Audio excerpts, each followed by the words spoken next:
তো নমস্কার বন্ধুরা, টেক উইথ রোমান চ্যানেলের পক্ষ থেকে আজও সবাইকে স্বাগত। তো আপনারা সকলেই জানেন যে আমি এই চ্যানেলে সরকারি রিলেটেড, টেক রিলেটেড, কাজ রিলেটেড, আর্নিং রিলেটেড ভিডিও দিয়ে থাকি। তো আজকে এখানে দেখাবো যে কি কি শর্ত মানলে যে অন্নপূর্ণা ভাণ্ডার যে প্রকল্প চালু হয়েছে, অন্নপূর্ণা ভাণ্ডার, সেখানে আপনারা 100% টাকা পাবেন, সেটাই আজকে আপনাদেরকে আলোচনা করব। তো দেখুন কী কী এখানে কি বলেছে না, অন্নপূর্ণা ভাণ্ডারের টাকা পেতে হলে যে শর্তগুলো মানতে হবে। প্রথমে হচ্ছে পশ্চিমবঙ্গে স্থায়ী বাসিন্দা হতে হবে, মানে আমাদের যে রাজ্য পশ্চিমবঙ্গ, সেখানে পশ্চিমবঙ্গ যেখানেই হোক কিন্তু আপনাকে রাজ্যটা কিন্তু পশ্চিমবঙ্গের মধ্যেই হতে হবে। বাইরে কিন্তু হলে কিন্তু আপনি অন্নপূর্ণা ভাণ্ডার আর পাবেন না। দ্বিতীয় নম্বর হচ্ছে যে বৈধ আধার কার্ড, মানে আপনার একটা অরিজিনাল আধার কার্ড থাকতে হবে। আধার কার্ড যাদের হারিয়ে গেছে তারা ইমিডিয়েট আধার কার্ডটা আপনারা অনলাইন থেকে ডাউনলোড করে নিন। সেই আধার কার্ডে অবশ্যই নাম, ঠিকানা, ভোটার কার্ডের সাথে ব্যাঙ্ক অ্যাকাউন্টের সাথে সব কিছু কী করতে হবে না, নাম আপনাদেরকে ঠিক থাকতে হবে। ৩ নম্বর হচ্ছে ব্যাঙ্ক অ্যাকাউন্ট সক্রিয়, মানে অ্যাক্টিভ থাকতে হবে। যে আপনি হয়তো ব্যাংকে লেনদেন করেন না, এরকম ব্যাঙ্ক থাকলে হবে না। তাহলে আপনাকে কী হতে হবে না, একটা অ্যাক্টিভ ব্যাঙ্ক অ্যাকাউন্ট থাকতে হবে। আর অবশ্যই এখানে টার্ম অ্যান্ড কন্ডিশন কী দিয়েছে দেখে নিন। এখানে বলছে ব্যাঙ্ক অ্যাকাউন্টের সঙ্গে আধার লিঙ্ক করা থাকলে টাকা দ্রুত পাওয়া। এটা দ্রুত পাওয়ার সম্ভাবনা মানে এটাতেই পাবেন। আপনার যদি ব্যাঙ্ক অ্যাকাউন্টে যদি আধার লিঙ্ক না থাকে তাহলে বারবার বলছি আপনারা কিন্তু টাকা পাবেন না। ওটাকে বলছি ডিবিটি লিঙ্ক। ঠিক আছে, আধার কার্ডের সাথে লিঙ্কটাকে ডিবিটি, অনেকেই ভাববেন যে ডিবিটি লিঙ্ক মানে বুঝতে পারছি না, ওটা হচ্ছে আধার কার্ডের সাথে ডিবিটি লিঙ্ক, মানে আধার কার্ডের সাথে ব্যাঙ্ক অ্যাকাউন্টের লিঙ্ক। এবার অনেকে হয়তো ২-৩টে ব্যাঙ্ক অ্যাকাউন্ট আছে, হয়তো state bank, UCO bank, Punjab national এইসব হয়ে আছে। এবার তার হয়তো পাঞ্জাব ন্যাশনাল ব্যাঙ্কের সাথে আধার লিঙ্ক হয়ে আছে, তো তার টাকাটা পাঞ্জাব ন্যাশনাল ব্যাঙ্কেই ঢুকবে। সে যত টাকাই সে দেখ না কেন, মানে সে যতই স্টেট ব্যাঙ্কে যতই অ্যাক্টিভ থাকুক, ঠিক আছে, সে যদি ফর্ম ফিল আপ করার সময় স্টেট ব্যাঙ্কে অ্যাকাউন্ট দেয় তাও কিন্তু ডিবিটি লিঙ্ক যেই ব্যাঙ্কে রয়েছে সেই ব্যাঙ্কেই টাকা। এবার যেটা বলেছে যে মোবাইল নাম্বার আপডেট থাকতে হবে, অর্থাৎ বলছে আধার কার্ড ও ব্যাঙ্কের সাথে যে মোবাইল নম্বর যুক্ত আছে সেটি কিন্তু অ্যাক্টিভ থাকতে হবে।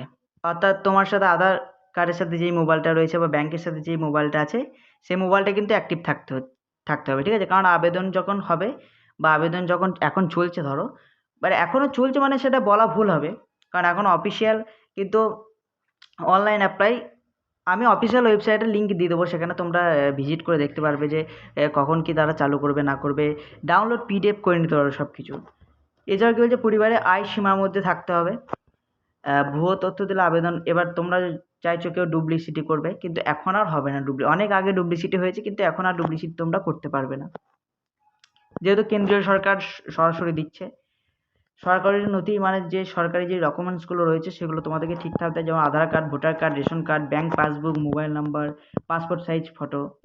আর আবেদন করার আগে এগুলো কি অবশ্যই দেখে নিতে হবে কোনগুলো না আধার কার্ড ও ব্যাঙ্ক কার্ড লিঙ্ক আছে কিনা। নামের বানান সব জায়গায়, যেটা আগে তোমাদেরকে বললাম, সব জায়গায় এক আছে কিনা।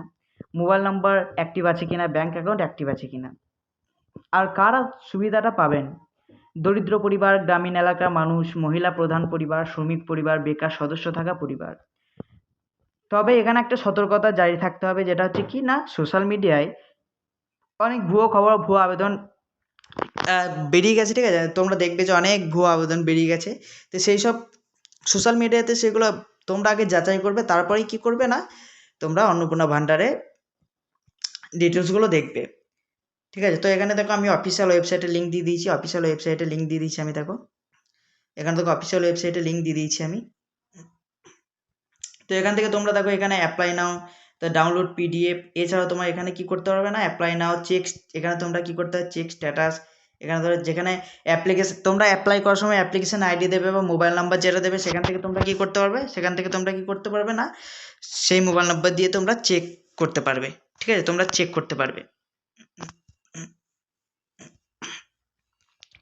তো তোমরা সেটা কি করতে পারো না, চেক করতে পারবে। এছাড়াও দেখো এখানে ওদের কন্ট্যাক্ট নাম্বারও দেওয়া আছে, এখানে তোমরা কন্ট্যাক্ট করে নিতে পারো। এখানে দেখো ডাইরেক্ট সাপোর্ট টিমের নাম্বার দেওয়া রয়েছে, এখান থেকে তোমরা কি করতে পারো না, কন্ট্যাক্ট করে নিতে পারো। তো তোমাদেরকে আগে থেকেই বলে রাখছি যে অনেক ভুয়ো তথ্য এখন মার্কেটে বেরিয়ে গেছে, তো তোমরা কি করবে, সেগুলো না বিশ্বাস করে ডাইরেক্ট আমি অফিসিয়াল ওয়েবসাইট দিয়ে দিয়েছি, এই অফিসিয়াল ওয়েবসাইটে গিয়ে তোমরা অ্যাপ্লাই করার দরকার নেই। অ্যাপ্লাই তোমরা অফলাইন ফর্ম পিডিএফটা ডাউনলোড করে রেখে দিলে, ঠিক আছে, এটা ডাউনলোড করে রেখে দিলে আপলোড ডকুমেন্টসে। এবার তোমাদের এখানে ধরো তোমাদেরকে দেখিয়ে দিচ্ছি যে ধরো এখানে আপলোড ডকুমেন্টস সব দেখো, এখানে সব কিছু বলা আছে। আপলোড ডকুমেন্টসে যদি যাও, এখানে কি কি দেওয়া আছে দেখো। দেখো এখানে নতুন আবেদন এখানে বলছে শুরু হয়ে গেছে, নতুন ডকুমেন্ট যোগ করা হয়েছে, এগুলো সব বলছে, এলিজিবিলিটি সব এখানে চেক করতে পারবে তোমরা। তো তোমাদেরকে এখনো বারবার বলছি, এখানে তো এখনো তোমাদেরকে বারবার বলছি যে তোমরা কিন্তু ভুয়ো ওয়েবসাইটে কি করবে না, ভুয়ো ওয়েবসাইটে কিন্তু তোমরা ক্লিক করবে না। আমি তোমাদেরকে অফিসিয়াল লিঙ্ক দিয়ে দিলাম, সেই অফিসিয়াল লিঙ্ক থেকে তোমরা পুরোপুরি চেক করে নিতে পারবে। তো আজকের মতো এতটাই। আমার ভিডিওটা যদি ভালো লাগে অবশ্যই লাইক করবে এবং পরবর্তী ভিডিও নিয়ে আসবো, ততক্ষণ অপেক্ষা করবে।